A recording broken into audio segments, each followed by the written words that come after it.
السلام عليكم حبيباتي، ان شاء الله تكونوا كامل ملاح. ان شاء الله يلقاكم هذا الفيديو بخير وعلى خير. اذا اليوم راح نديرو شوربه فريكه على الطريقه تاع الناس الشرق. في وقت قصير. طيب تجي بزاف بنينه، ما نحكي لكمش على البنه تاعها.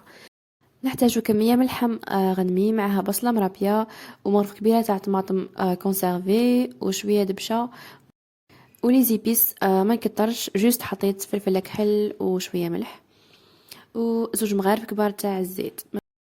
نخلطوا كامل المكونات كيف كيف، من بعد نحطوهم يتقلاو لحوالي 20 دقيقة هكذاك، باسكو السر تاع الشوربة تاعنا لازم تكون في التقلية تاعها، لازم تتقلى بيان.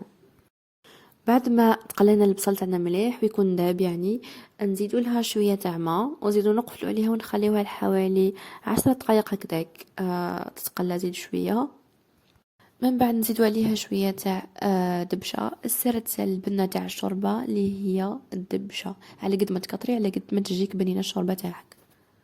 من بعد نزيدو الفريك بعد ما نكونوا صفينا حاجه بينه. هنايا حطيت 3 مغارف كبار تاع فريك.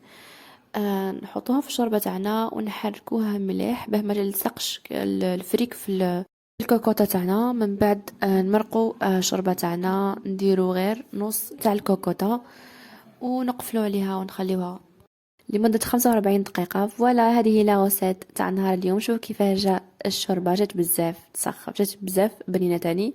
هنايا كنت صايمة، درنا البوراك ودرنا الشوربة ودرنا خميرة. شوفوا كيفاش. فوالا، شهيتكم في الجنة البنات، والى الملتقى ان شاء الله.